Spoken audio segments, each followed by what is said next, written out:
ఒక బిల్లు అది చేసే పరిస్థితి లేదు. ఎండాకాలం వస్తుంది, వాటర్ ట్యాంకులు తిప్పే పరిస్థితి లేదు. దాంట్లో కూడా అవినీతి. Welcome back to V news. 28 వార్డులో శంకరవ కార్యక్రమం. వచ్చే ఎన్నికల్లో తెలుగుదేశం పార్టీ విజయానికి కృషి చేయాలని తెలుగుదేశం పార్టీ కౌన్సిలర్ చింతకాల పద్మావతి కోరారు. గురువారం 28 వార్డులో అయ్యన్న కాలనీలో శంకరావం కార్యక్రమం నిర్వహించారు. పద్మావతి మాట్లాడుతూ వైసీపీ పాలనలో రాష్ట్రం అభివృద్ధి కోల్పోయిందని అన్నారు. రాష్ట్ర ప్రజలు ఎన్నో కష్టాలు పడుతున్నారని అన్నారు. రాష్ట్ర భవిష్యత్తు కోసం తెలుగుదేశం పార్టీ అధికారంలోకి రావాల్సిన అవసరం ఎంతైనా ఉందని అన్నారు. ఈ కార్యక్రమంలో వార్డు కౌన్సిలర్ శ్రీకాంత్ తదితరులు పాల్గొన్నారు.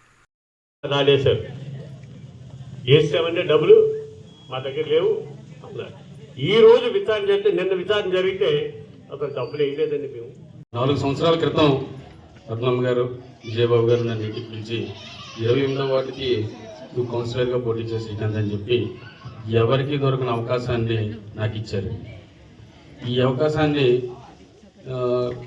నా బ్యాక్గ్రౌండ్ ఏమీ లేదు, నాకు పెద్ద కుటుంబం లేదు, పెద్దగా ఆర్థిక పనులు కూడా కాదు. కానీ ఒక మంచి వ్యక్తివి అయ్యన్న కాలనీని ఏదో ఒక విధంగా జాగ్రత్తగా అభివృద్ధి చేయని చెప్పి అవకాశం ఇచ్చారు. ఓకే, అవకాశం వచ్చింది, మీరందరూ నన్ను ఆశీర్వదించారు. నేను కౌన్సిలర్గా ఈ మార్చి 14కి 3 సంవత్సరాలు పూర్తి చేసుకుంటున్నాను. కానీ ఏమీ చేయలేని కౌన్సిలర్గా నేను మిగిలిపోయాను. దానికి కారణం కేవలం అధికారంలో ఉన్న పార్టీ కులం చూడడం, మతం చూడడం అంటారు. మీ అందరికీ తెలుసు, కులం చూస్తున్నారా, మతం చూస్తున్నారా, పార్టీ చూస్తున్నారా. ఈరోజు ఒక డ్రైన్ లేదండి, ఒక డ్రైన్ లేదు, ఇబ్బంది పడుతున్నారు. ఒక బోర్డు పోషణ ఇబ్బంది పడుతున్నాడు. వీధిలో సంతోషం గెలిపించుకుంటేనే అభివృద్ధి అనేది జరుగుతుంది. ఎందుకంటే నేను ఆయన దగ్గర నుంచి చూశాను. ఏమంటే ఒక మాట చెప్తా, ఇక్కడ రోడ్డు అవ్వలేదని చెప్పి ఆర్ఎండ్బి మినిస్టర్గా ఉన్న అయ్యన్న పాత్ర గారికి తెలుస్తుందండి? తెలియదు. ఈ లోకల్ నాయకులు, ఈ లోకల్గా కౌన్సిలర్లు వెళ్ళి సార్ మాకు ఇది కావాలి, మాకు ఇది చేయాలి అని అడిగితే ఆయన ఖచ్చితంగా చేసినాం. 25,000 కిలోమీటర్లు సిమెంట్ రోడ్లు వేశారండి ఆయన పంచాయతీరాజ్లో ఉన్నప్పుడు. నర్సీపట్నం మున్సిపాలిటీలో రోడ్లు జరగలేదు. కారణం ఏంటి? అంటే లాజికల్గా ఆలోచించండి. అయ్యన్న పాత్ర గారు ఇవ్వలేదు అని ఒక బ్యాడ్ రిమార్క్ చెప్తున్నారే తప్పించి ఆయన వరకు వెళ్తే 25,000 కిలోమీటర్ల రాష్ట్ర స్థాయిలో వేసిన వ్యక్తి అయ్యన్న కాలనీకి రోడ్డు ఎవరా అని మిమ్మల్ని అడుగుతున్నాను. 14 ఫైనాన్స్ నిధులతో ఇక్కడ రోడ్లు వచ్చాయండి. ఆ రోడ్లకి మీకు కావాలంటే ఇక్కడ శంకుస్థాపనతము కానీ అక్కడ శంకుస్థాపనతము కానీ మీరు పర్టికులర్గా చూడండి. ఏ నిధులు వచ్చాయన్నది దాని మీద రాయరు. 14 ఫైనాన్స్ నిధులు, అయ్యన్న పాత్ర గారు ఇచ్చిన నిధులతో ఈ రోడ్లు పెడితే ఆ కొబ్బరికాయలు మొన్న రీసెంట్గా కొట్టుకొని మేమే ఇచ్చామని చెప్పుకుంటున్నారు. ఇవన్నీ కూడా అయ్యన్న పాత్ర గారు ఆ రోజుల్లో ఇచ్చినవే. ఈ రోజు జగన్మోహన్ రెడ్డి ఏమైనా ఉన్నది అంటే ఇలా కొద్దిగా అమౌంట్ ఇలా వేయడం, పన్నుల రూపాయన లాగేసుకోవడం. మీరు చూస్తూనే ఉన్నారు. ఇంటి పన్నులు తగ్గించాము నర్సీపట్నంలో అని చెప్పి పాలాభిషేకాలు చేశారు. కానీ ఆ తర్వాత వచ్చిన జీవో ఏంటంటే ఇంటి పన్ను కాదు, మొత్తం ఆస్తి మొత్తానికి కూడా కాల్కులేట్ చేసి ప్రతి సంవత్సరం 0.5% పెంచుకుంటూ పోతున్నారు. ఇది ఎవరికి కూడా ఇలాంటివి తెలియవండి. అందరూ ఏంటంటే ఏదో ఇచ్చేస్తున్నాడు, ఏదో చేసేస్తున్నాడు అనుకుంటున్నారు తప్పించి. ఎంత మోసం అంటే 3 క్వార్టర్లు దాటితే పట్టుకుంటారట, అది పెద్ద కేసు. 3 ఫుల్ బాటిల్ పట్టుకొని వెళ్ళిపోవచ్చు. జగన్మోహన్ రెడ్డి రాజ్యాంగం ఇలాగే ఉంటుందండి. ఆయన రూల్స్ ఎలా ఉంటాయి? మీరు మేడ మీద ఇల్లు కట్టుకుంటే మీకు పర్మిషన్ కావాలి, మీ ఇంటి పక్క ఇల్లు కట్టుకుంటే పర్మిషన్ అవసరం లేదు. ఏమంటే ఎమ్మెల్యే గారు చెప్పారు మీరు కట్టేసుకోవచ్చు. మీకు పెన్షన్ రాదు, మీకు 1000 SFT ఇల్లు. అయ్యన్న కాలనీలో అందరికీ 2 సెంట్లే ఉంటాయంటే 10 సెంట్లు ఉంటాయా? అందరికీ 2 సెంట్లే కదండి ఉంటాయి. మరి కొంతమందికి వచ్చి కొంతమందికి ఎందుకు పెన్షన్ రావట్లేదండి? ఒక ఇంటికి 2 మీటర్లు ఎందుకు ఉంటాయండి? 300 యూనిట్లు దాటింది. ఆ కాలిక్యులేషన్ కూడా రాంగే. ఇలా ప్రతిదీ కూడా మన స్థానికంగా సమస్యలు చెప్పుకుంటూ పోతే వజ్రగడ అప్పలనాయుడు గారు అని చెప్పి గుర్రాల రోడ్లో ఒక సమస్య 2019లో స్పందనలో కంప్లైంట్ పెట్టారండి. ఇప్పుడండి 2019లో 2024 5 సంవత్సరాలు పూర్తి అయిపోయిందండి. ఆ కంప్లైంట్ అలాగే ఉంది. ఆయన ఇంటి ముందు డ్రైన్ కంప్లైంట్ ఉంటే ఇప్పుడు సీసీ రోడ్డు వేశారు. ఆ సీసీ రోడ్డు నిండా ఆ కుల్లికాలో పారుతుంది. ఆ సీసీ రోడ్డు నిండా కుల్లికాలో పారుతుందండి. ఈ రోజు మీరు మీద వీధిలో కూడా చూస్తారు. ఎందుకంటే ఈ 5 సంవత్సరాలు మనం ఏ విధంగా అయితే పరిపాలించారు ఈ వైఎస్ఆర్సీపీ గవర్నమెంట్ అని చెప్పి మన ఈశ్వరరావు గారు చాలా చక్కగా విరమటం చెప్పడం జరిగింది. మీరు అందరూ తెలుసుకోవాల్సిన విషయం. వారు చాలా విధంగా విపులంగా చెప్పారు. అటువంటి విషయాలన్నీ మనం అర్థం చేసుకోవాలా. ఎందుకంటే 5 సంవత్సరాలు కూడా కష్టపడి ఏ విధమైతే నరకంగా అనుభవించామో మనం అందరూ ఈ దుష్ట పరిపాలనని పాలద్రోవాలని చెప్పేసి కంకణం కట్టుకుని ఇంచుమించుగా 2-3 నెలలు పెట్టించి కూడా భవిష్యత్తు గ్యారెంటీ అనే ఉద్దేశంతో ప్రతి ఇంటికి వెళ్ళడం, ప్రతి గ్రామాలు తిరగడం ఇవన్నీ జరుగుతున్నాయి. మరి ఎలక్షన్కి దగ్గర పడిపోయింది. మరి ఎలక్షన్ దగ్గర పడిపోయిన తర్వాత మీరందరూ ఈ 5 సంవత్సరాలు అనుభవించిన కష్టాలు మళ్ళీ గుర్తు తెచ్చుకోవాల్సిన అవసరం ఎంతైనా ఉందని చెప్పి సందర్భంగా తెలియజేసుకుంటున్నాం. మరి ఈ రోజు చూస్తున్నాం 5 సంవత్సరాలు కూడా చాలా మంది ఇక్కడ అంటున్నారు వాలంటీర్ వ్యవస్థ పెట్టారు. వాలంటీర్ని తెలుగుదేశం పార్టీ వస్తే తీసేస్తారు అని చెప్తున్నారు. వాలంటీర్లు ఎవరు తీసేస్తారండి? పార్టీ కార్యకర్తలుగా పనిచేసినటువంటి వారి మీద అయితే మనం ఏదైనా ఉంటుంది తప్ప వాలంటీర్ వ్యవస్థను ఎప్పుడు కూడా తీసేయడం జరగదని చెప్పి మొన్న అయ్యన్న పత్రిక గారు చెప్పడం కూడా జరిగింది. వాళ్ళ శాలరీస్ కూడా పెంచే విధంగా మేము మాట్లాడతామని చెప్పి కూడా మాట ఇవ్వడం జరిగింది. అందుకని వాలంటీర్ వ్యవస్థని మన తెలుగుదేశం పార్టీ తీసేయడం అన్నది ఉండదు.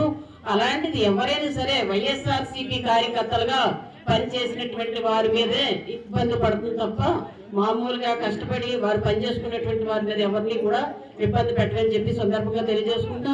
మరి అదే విధంగా వాలంటీర్ల గురించి శాలరీస్ గురించి చెప్తున్నారండి. ఎంత శాలరీస్ ఇస్తున్నారండి? 50 ఇళ్ళు, ఒక్కొక్క మనిషికి 50 ఇళ్ళు అప్పచెప్తున్నారు. 50 ఇళ్ళు ప్రతి ఒక్కరు ప్రతి పని చేసినందుకు ఒక్కొక్కరు 50 రూపాయలు నెలకి ఇచ్చిన వాళ్ళు సరిపోతుంది. వాళ్ళు ఇచ్చినటువంటి జీతాలు అయితే కాదు, బాకీ పని చేయించుకొని అటువంటి జీతాలు ఏర్పాటు చేసి చేయడం జరుగుతుంది తప్ప వాలంటీర్లు కూడా తెలుసుకోవాల్సిన అవసరం ఉంది. వాళ్ళు ఏదో ఎక్కడో ఎక్కించేసి ఏదో చేశారని మాత్రం మీరు ప్రలోభ పెడుతున్నారు తప్ప వారికి కూడా ఒరిగేది ఏమని చెప్పి సందర్భంగా తెలియజేసుకున్నాం. మరి ఓట్లు ఎలక్షన్ వచ్చిందంటే ఓట్ల గురించి అనుకుంటాం. అన్ని పార్టీల వారు కూడా ఓట్లు అడగడానికి వస్తారు. మరి ఏ పార్టీ వారు వచ్చినా సరే మీటింగ్లకు వెళ్తారు, వింటారు, వినండి. కానీ 5 సంవత్సరాలు మన పిల్లల భవిష్యత్తు, మన అవసరాలు, నిత్యావసర వస్తువుల ధరలు, మన యొక్క గ్రామీణ ప్రాంతం కానీ టౌన్లో వార్డుల లెక్కను కానీ అభివృద్ధి గురించి ఇవన్నీ తాకట్టు పెట్టినట్టు లెక్క 5 సంవత్సరాలు. ఒక ఓటు విలువ 5 సంవత్సరాలు తాకట్టు పెట్టినట్టు. మనం ఏమనుకుంటారు, అమ్మలు ఏమనుకుంటారు, ఒక్కొక్కటే కదా వేసిస్తే ఆయన గెలిచాడు కదా, ఈ వేళేమో సగం మంది ఇటేయండి, సగం మంది ఇటేయండి అంటారు. అది చాలా తప్పు. మనం అటువంటి ఆలోచన ఎప్పుడైనా చేసామంటే అభివృద్ధి కుంటుపడిపోతుంది, మన పిల్లల భవిష్యత్తు పాడైపోతుంది. అది ప్రతి ఒక్కరూ ఆలోచించాల్సిన అవసరం ఉంది. మరి 5 సంవత్సరాల క్రితం మనం ఏం తప్పు చేసాం? ఏదో వచ్చాడు, ఏదో చేస్తాడు అనుకొని ఒక ఓటే కదా అని ప్రతి ఒక్కరూ వేయడం జరిగింది. చాలా మంది వేశారు. ఇక్కడ ఉన్నటువంటి వాళ్ళు కూడా ఎందుకు వేశారంటే అయ్యన్న పాత్రి గారి మీద అభిమానం లేక నేను అన్నాం, కుర్రోడు వస్తున్నాడు ఏదో చేస్తాడు అని ఒకసారి చూసేద్దామని చూశారు. మరి ఈ 5 సంవత్సరాలు కూడా అయ్యన్న కాలనీ కాదు, రాష్ట్రం అంతా అభివృద్ధి కోల్పోయింది, నష్టపోయాం జనాలందరం కూడా. అంటే 5 సంవత్సరాలు వెనక్కి వెళ్ళిపోయిన పరిస్థితి ఏర్పడింది. మన నర్సీపట్నంలో ఎప్పుడైనా సరే ఒక ఓటు వేసామంటే ఒక విజన్ ఉన్న వ్యక్తికి మనం ఓటు వేయాలి. మన ప్రాంతాన్ని ఎలా సరిదిద్దాలని చెప్పి ఆలోచించినటువంటి వ్యక్తికి ఓటేయాలి. మన పిల్లల భవిష్యత్తు ఎట్లా ఉండాలని ఆలోచించినటువంటి వ్యక్తికి ఓటేయాలి. 83లో అయ్యన్న పాత్రి గారు రాజకీయాల్లో రావడం జరిగింది. 83లో ఫస్ట్ ఎమ్మెల్యే గెలిచారు. ఇక్కడ అన్నది యువతకి మాత్రం తెలియదు. ఎందుకంటే పెద్దోళ్ళు కొద్దిమంది ఉన్నారు ఇక్కడ తెలిసినటువంటి వారు, చత్మావులంతా యువతే ఉంది. ఆ యువతకి ఎట్లా మీరందరూ చెప్తేనే వాళ్ళు తెలుస్తుంది. 83లో వచ్చిన తర్వాత అయ్యో అందరు పిల్లలు చదువుతారు, పేదవాళ్ళు ఉంటారు, ధనికులు ఉంటారు. ధనికులు ఎక్కడైనా డిగ్రీ కాలేజ్ చదవాలంటే కేడిపేట కానీ, అనకాపల్లి కానీ, వైజాగ్ కానీ ఇతరితర ప్రాంతాలకు వెళ్ళాలని చెప్పేసి ఒక విజన్ ఉన్న వ్యక్తి కాబట్టి ఆ రోజు డిగ్రీ కాలేజ్ పెడితే పేదవాళ్ళు పెద్దవాళ్ళు అనుకోకుండా అందరూ చదువుతారనే ఉద్దేశంతో ఒక degree college, polytechnic college, engineering college, అలాగా డిగ్రీ కాలేజీలో సైన్స్ కోర్సు ఇవన్నీ పెట్టబెట్టికి అన్ని సౌకర్యాలు ఏర్పాటు చేయబెట్టికే మన పిల్లలు ఇక్కడ చదువుకోగలిగారు. లేకపోతే కొంతమంది పిల్లలే చదువుకునే అవకాశం దొరుకుతుంది. మరి ఇటువంటి కార్యక్రమాలన్నీ ఎట్లా ఎవరు చేస్తారు? ఒక గ్రామాల గురించి కానీ, ఒక ప్రాంతాల గురించి కానీ, అభివృద్ధి గురించి కానీ తెలిసినట్టు వ్యక్తి అయితేనే చేస్తారు. మరి ఈ 5 సంవత్సరాలు మనం ఓట్లేసాం, ఏంటి ఆలోచించాడు? ఎవరికి పెన్షన్ తీసేద్దాం అంతే కదా. 300 రూపాయలు కరెంట్ బిల్లు ఎక్కడ కడతారు? ఎట్టకండి, ఎందుకంటే అక్కడ పెన్షన్ తీసేవాళ్ళు. 3 వీలర్స్ 4 వీలర్స్ బండి ఉందంటే పెన్షన్ తీసేవాళ్ళు. ఎందుకు అట్లా ఇవ్వడం? ఎందుకంటే చాలా మంది పేదవాళ్ళు కొడుకు ఉద్యోగం చేసుకుంటూ తల్లి పెడుతుంటే రోజులు కాదు, ఈ రోజు వాడు భార్య భర్తల పిల్లలకే సరిపోతుంది ఆ కష్టం. అలాంటి తల్లిని వదిలేసి వెళ్ళిపోయిన కొడుకులు ఎంతో మంది ఉన్నారు.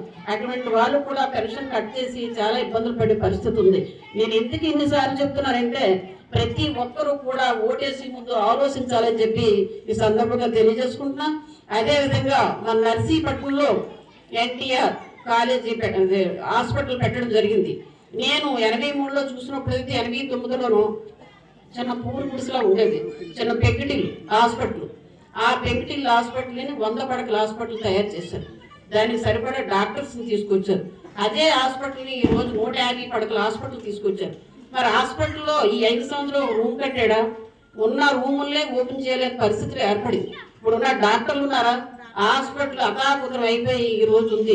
ఎవరికి భయం భక్తి లేకుండా ఆ హాస్పిటల్లో ఉన్నటువంటి డెలివరీ కేసులు ఏమని అంటే డాక్టర్లు ప్రైవేట్కి హాస్పిటల్ తీసుకెళ్ళిపోయి డబ్బులు చేసుకుంటున్నారు తప్ప పేదవాడికి సరైన వైద్యం కూడా కనుమరుగైందని చెప్పి సందర్భంగా తెలియజేసుకుంటున్నాను. నిరంతర వార్తా సమాచారం కోసం మా వి న్యూస్ ఛానల్ సబ్స్క్రైబ్ చేయండి. నోటిఫికేషన్ కొరకు బెల్ ఐకాన్ని యాక్టివేట్ చేయండి.